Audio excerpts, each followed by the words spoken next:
Trying it one more time. It works every time I do it before class, and then when after class I go, for some reason the recording's not there. But we'll try it one more time, and then if not, I'm going to just have to call the company and see what's going on. And as I get these, I'll post them up on Canvas, okay? All right, so let's just go ahead then and take a look at where we had left off, which I think we were starting to get into the elements of the financial statements, okay, and financial reporting. And of course, you know that we have a balance sheet and an income statement as two of the primary financial statements that we talk about in accounting. We also have statement of retained earnings that we'll be reviewing in some of the upcoming chapters in our little exercise today. Okay, so when we look at our financial statements, they are made up of assets, liabilities. Assets equal liabilities plus stockholders' equity. Everybody's favorite song, right? You know the lyrics to that one quite well. Okay, then what? Then we'll have investments by owners, distributions to owners. Investments by owners are basically what? When we have issuance of common stock, we'll have additional paid-in capital, etc., right? Distribution to owners, typically, and at least in a corporate setting, are going to be dividends, right? Then we have comprehensive income. I'm not sure to what extent you may have already talked about that.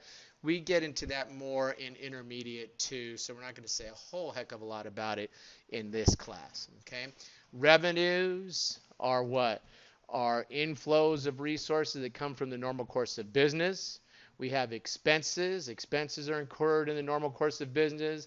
And then we could also have gains and losses. And these are items that are sort of like revenues and gains, but the main difference is what?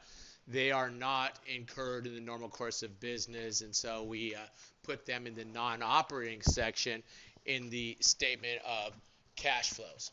Okay? So you take a look, not in the statement of cash flows, but in the income statement, excuse me.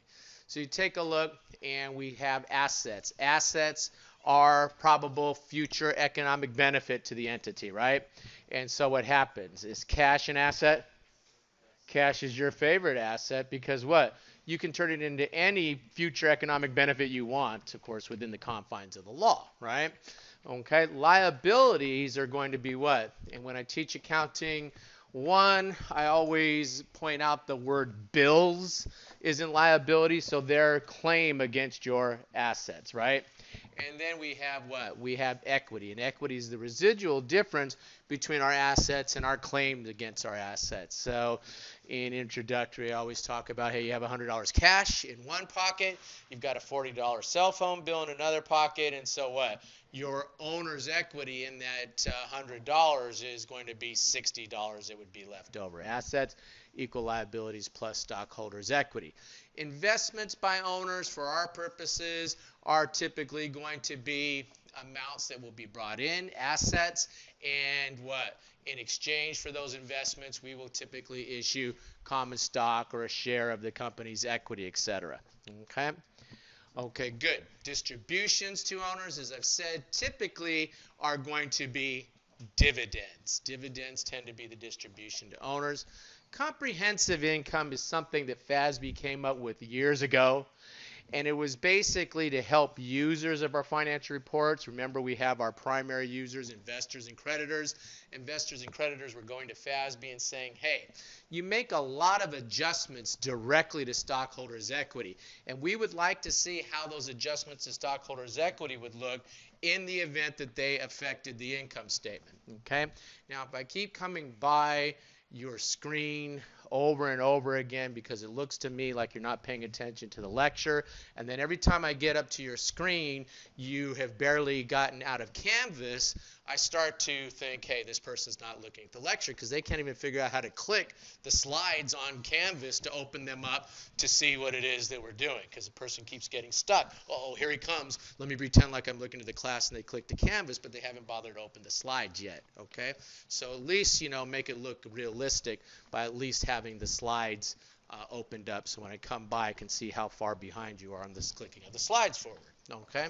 All right, now, we talk about revenues, okay? When we talk about revenues, we talk about inflow of resources or enhancement of assets, etc., that come from ongoing major or central operations of the company. And I want to underscore that phrase, which means I have always got to forget one piece of equipment.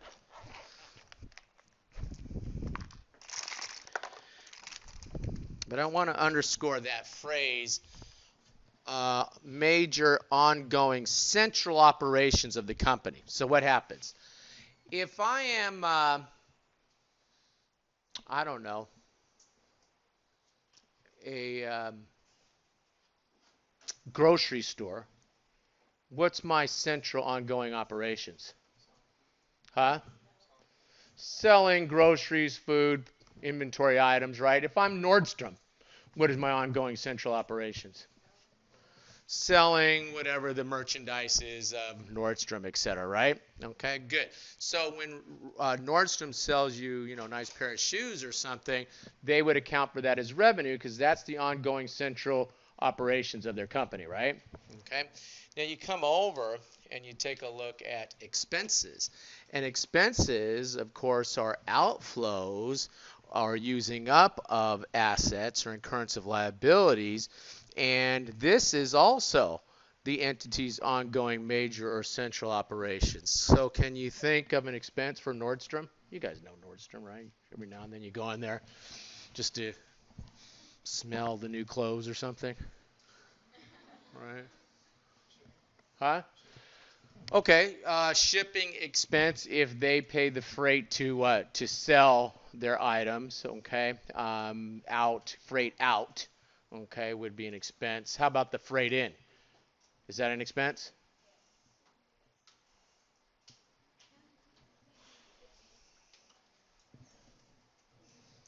Okay, if this was a music class and you were all playing the trumpet, you just hit the wrong note. Okay, so I'm sitting here leading the orchestra and you all just went is what that sounded like to me. So if I get a funny look on my face, that's why. Really? Freight in is an expense?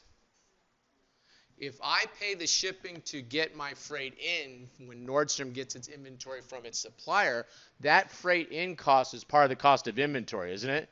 And it doesn't become a cost of goods sold. It doesn't hit the income statement until they actually sell that merchandise, right? Okay. Freight out, however, is considered what?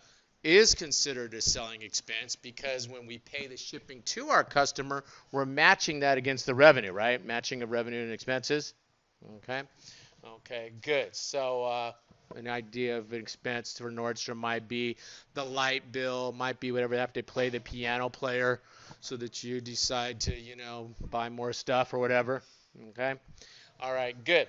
Now, when we look at gains and losses, and let's contrast that to revenues and expenses, and notice it's increases in equity from peripheral or incidental transactions, okay, and other events and circumstances, okay? Now, it's not revenue. It's not revenue. So what could be a gain to Nordstrom? Let's say you go to Nordstrom, and you guys are too young to remember, but in the olden days, they had these cash registers that they had to actually input the price of every single item. In fact, when I was a kid, I always wanted to be a cashier because it looked so glamorous that they had to sit there and know what they were doing, right? Now what do? They just scan stuff, don't they? Okay, they do a little scan and it goes in, right? So let's say Nordstrom had those old-fashioned cash registers and they decided to sell them all to a cash register dealer and they sold them for more than their book value. Now, is Nordstrom in the business of selling cash registers?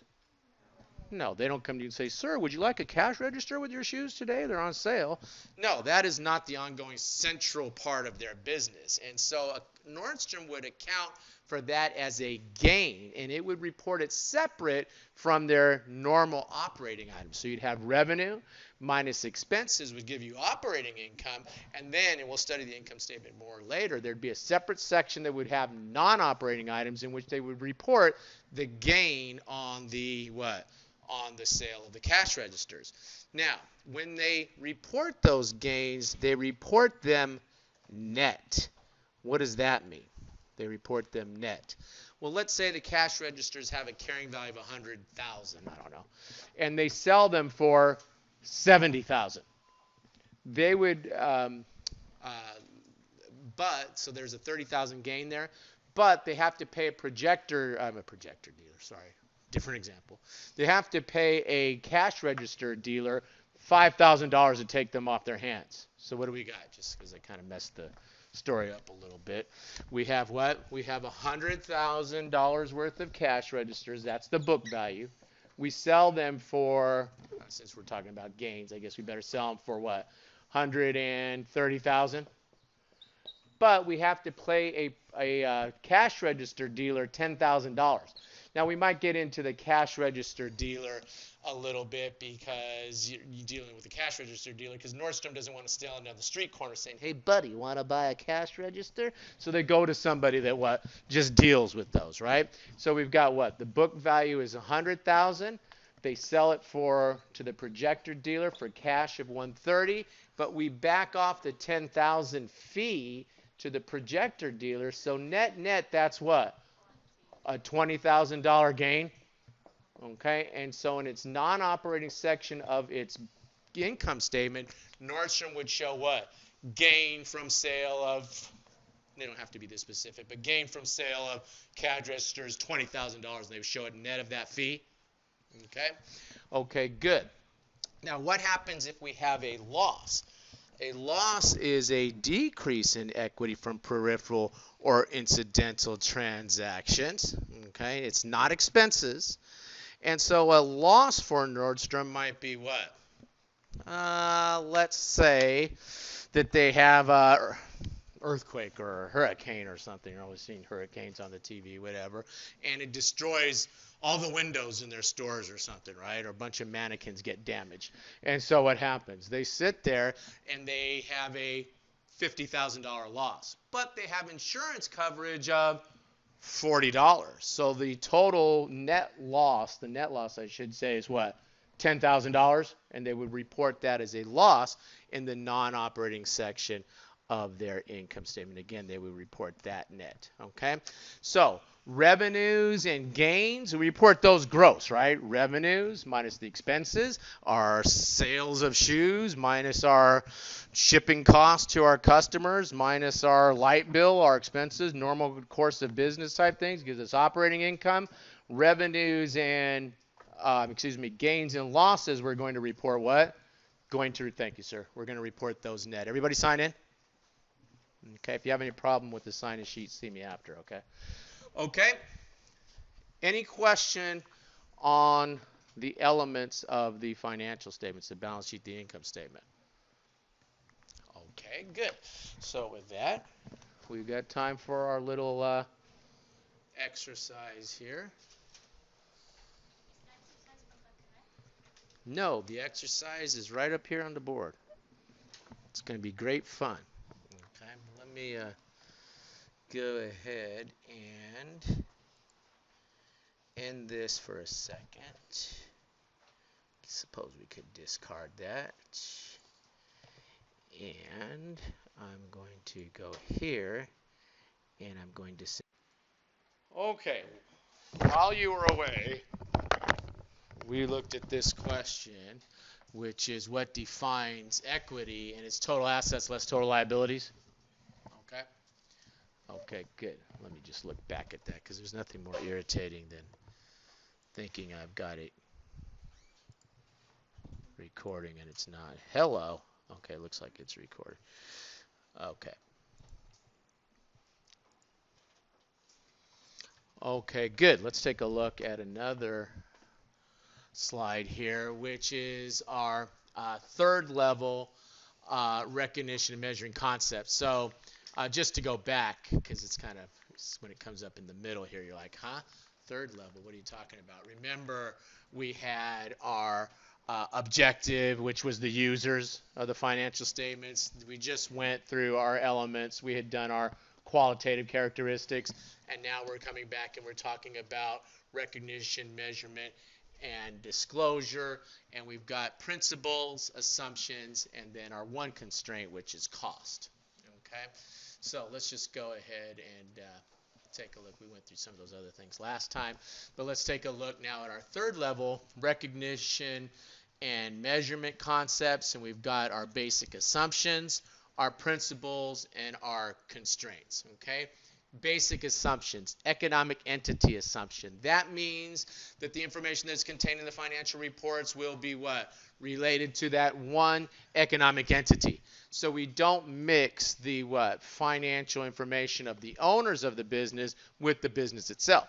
So if I'm sitting here and I have a barber shop, and I have a couple old barber chairs in my barber shop and stuff, but at home I have an antique barber shop that I use when my friends come over. They have to lay in there and I pour shots of Patron in their mouth or something. Do I include the antique barber shop in my assets of my business? I do not, because I'm using it for what? Personal use, whatever, entertainment. Now, if I, decide, hey, this is stupid, I'm going to quit drinking, whatever. So what do? I take that antique barbershop chair and I move it to the barbershop where I'm going to charge people an extra $5 to sit in the, antique barbershop to get their haircut. Then I would what? Report that as an asset of the business, right? So if it's being used in the business, those are the only assets we show. Going concern assumption means that my business is going to be able to continue, and we only go out 12 months with the going concern assumption. So we assume that the business will be able to continue not for the foreseeable future, whatever, but what? For the next 12 months. U.S. GAAP only requires us to go out 12 months in order to consider going concern. Why do you think they put a limit on how far out in advance you go? Why only 12 months? Why not let you go out 2 years? Why not 3 years, 5 years? This business is going to go out of business in 20 years. Why just 1 year? I kind of gave you the answer in the last thing I said. Huh? I mean, you can get into all kinds of speculation if they didn't put any limit on it, right? I could look at, companies like Ford and GM that produce, regular combustion engines or something and say, hey, or I could look at an oil company like Chevron and say, they're done in 100 years. Okay, well, I may be right, but that's just way too speculative. So to kind of keep it real, as they say, we go ahead and we just put a 1-year requirement for our going concern assumption. Okay, basic assumptions, monetary unit assumption. When we put information in the financial reports, it's dollars and cents. We remain objective. We do not sit there and say, well, it's a piece of land that could easily be converted into a subdivision that can be sold for beautiful homes. No, we don't say all that. We simply say land, and we talk about its worth. We may put something in the footnotes that describe any zoning issues in that, but we're not going to sit there and start putting all kinds of speculative stuff in there. So we have the monetary unit assumption. We're pretty much denominating things that hit the financial statements in dollars, in currency. Okay, periodicity. I don't know. It sounds like... Didn't Prince have a song like that? Periodic City. Okay, so what happens? You sit here and you look at this assumption, and we're basically saying that we can divide the activity into periods, years, quarters, etc., months. Okay, basic principles. Measurement principle, revenue recognition, expense recognition. Measurement principle, and the two primary measurement methods that we use are historical cost and fair value. Now what happens? Historical cost is typically going to be used for our property, plant, and equipment. Why? There's a highly subjective nature to valuing assets like that. For example, I look at my house and I say, my house is worth $5 million.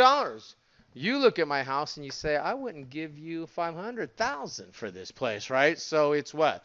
It's very subjective as to the value of things like a piece of land, a building, a piece of property, etc. So what FASB says is you buy it for, you report it for what you bought it for.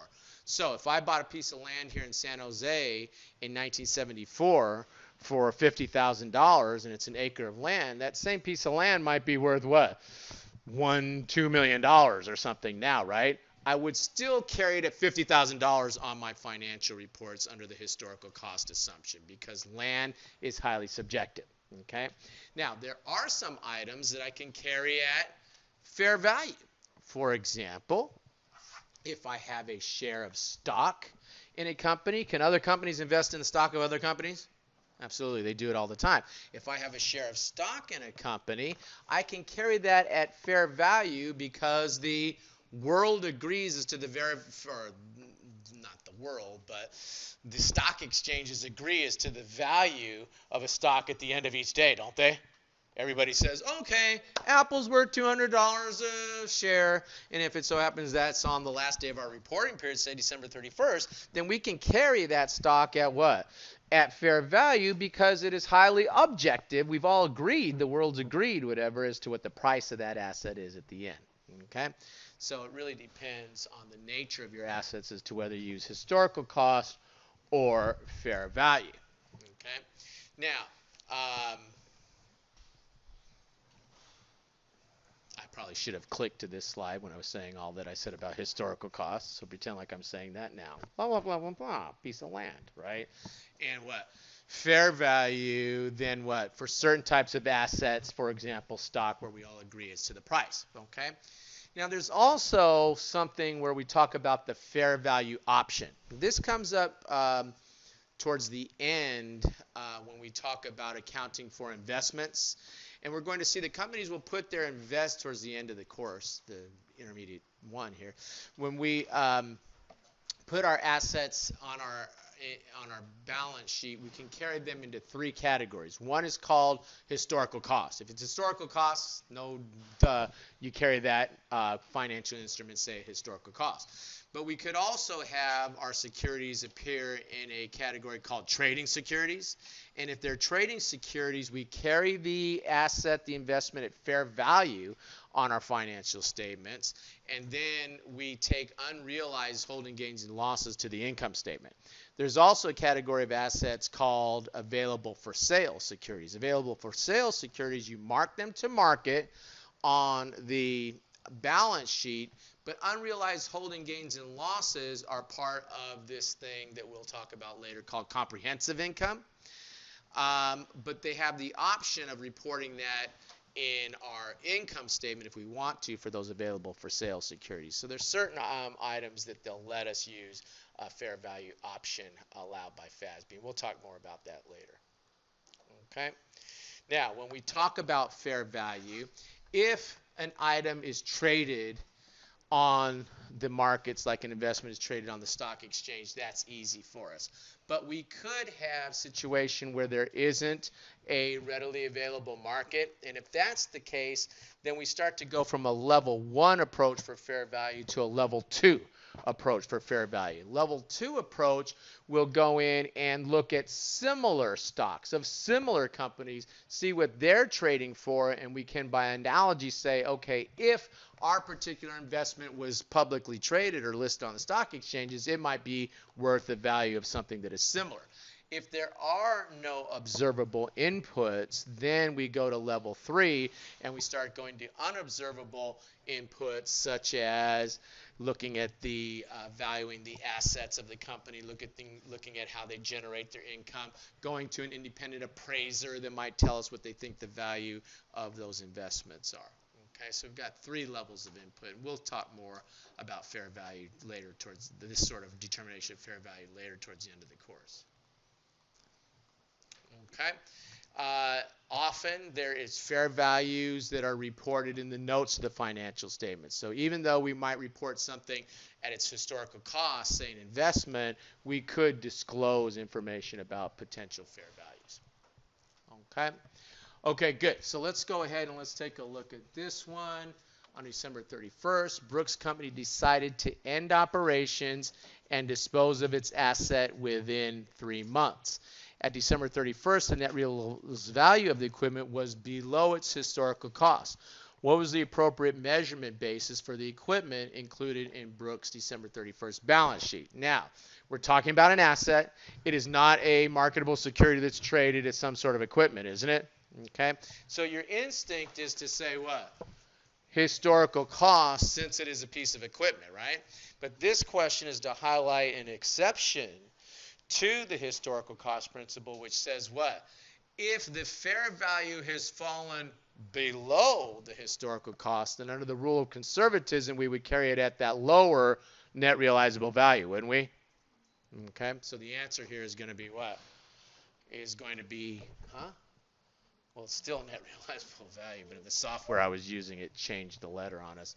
Okay, so it's still net realizable value, even though the letter lined up differently, right? Okay, so we would carry that at net realizable value. Why? Because the historical, the fair value had fallen what? Below the historical cost. Otherwise, the answer would be what? Historical cost. Okay, okay, good.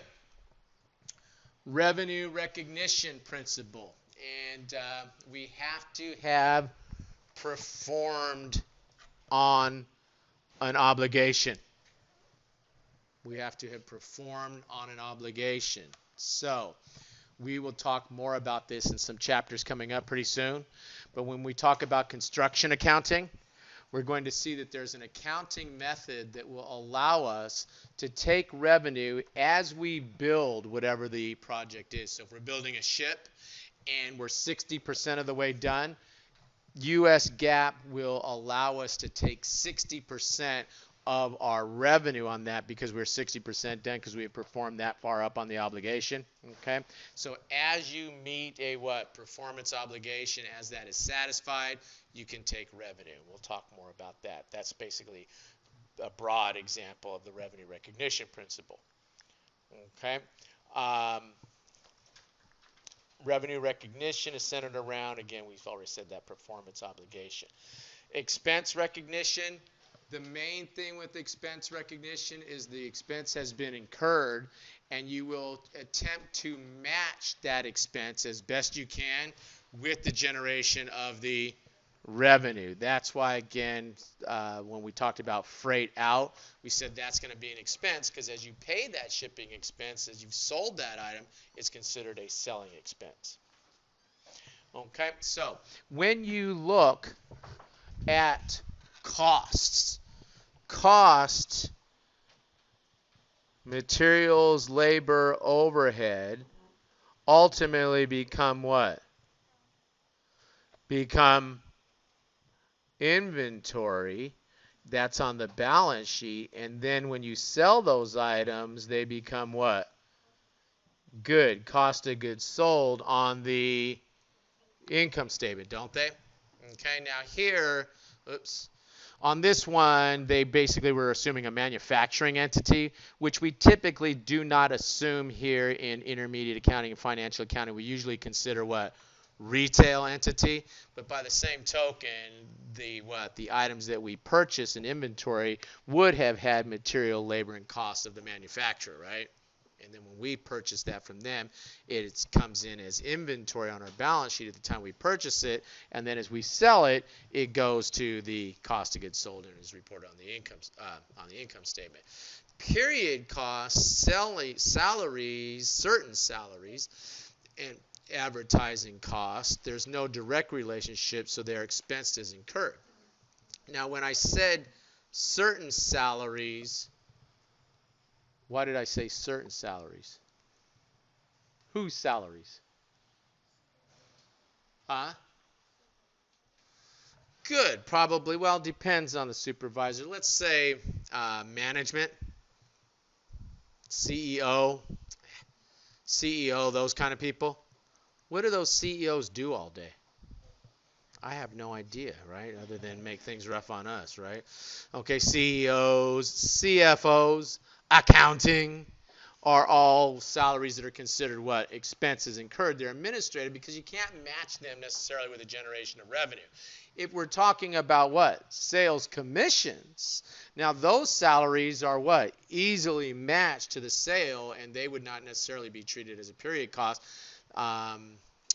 They are treated as a period cost because we match them with the sale pretty easily, right? Okay. Now, what if we're talking about the salaries of laborers?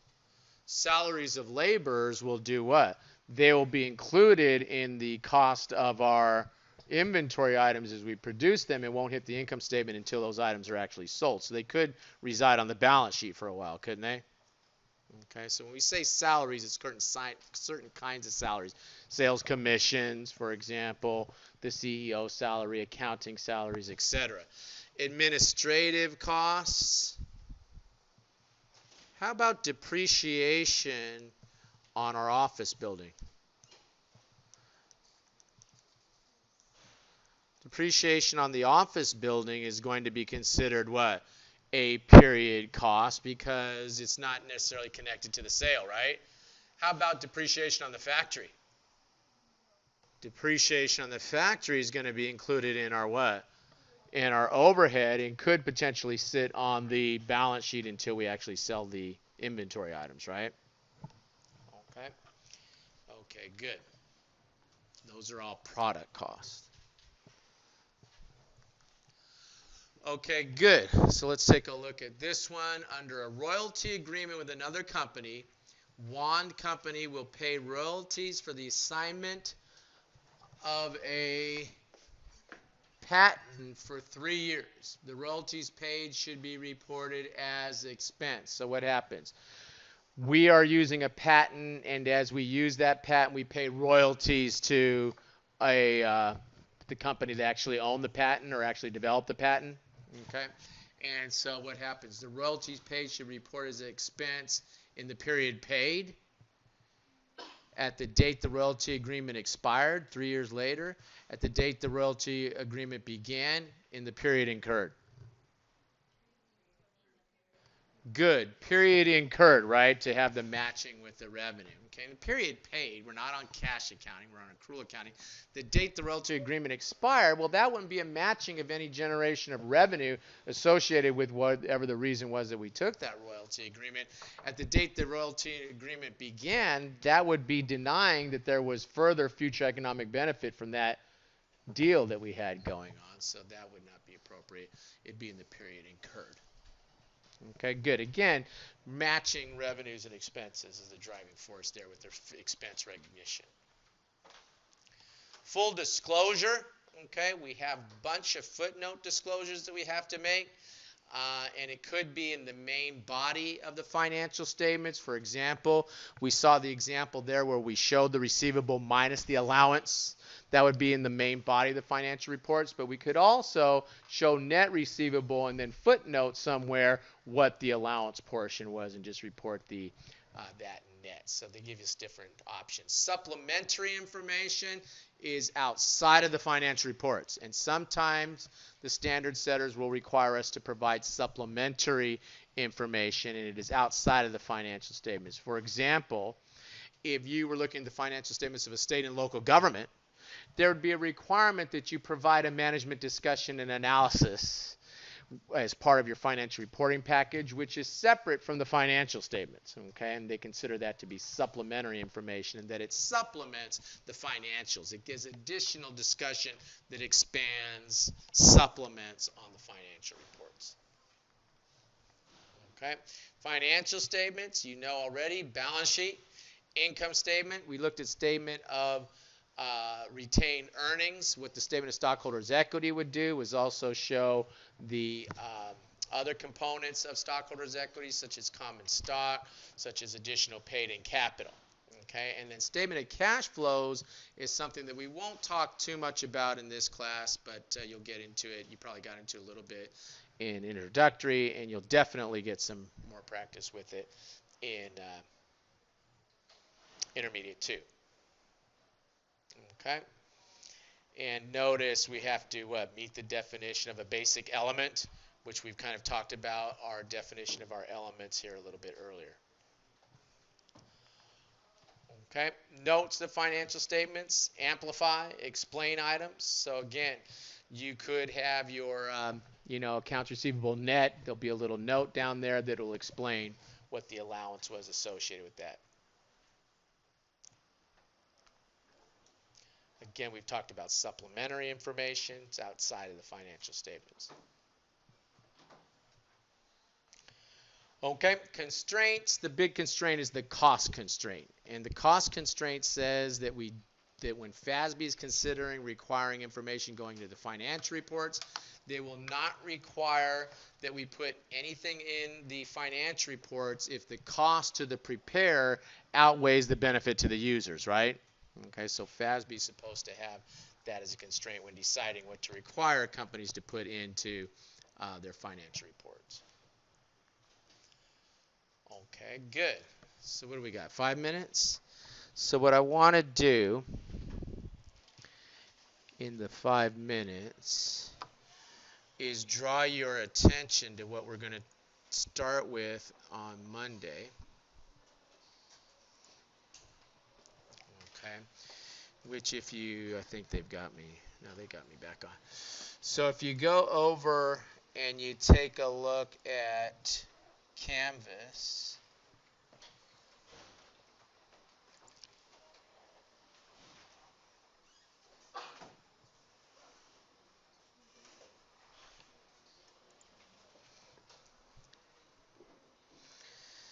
you're going to see the Chapter 1 quiz there. Okay, and so what I want you to do is go ahead and bring that quiz with you to class, either on your laptop, your tablet, whatever, or print it out and bring it. We're going to go through it, okay? Whoops. We won't make it that big. Okay, but let's just take a look at the couple of these questions with a little bit of time we have left. That'll get you kick-started on it. Which of the following is not an external user of accounting information?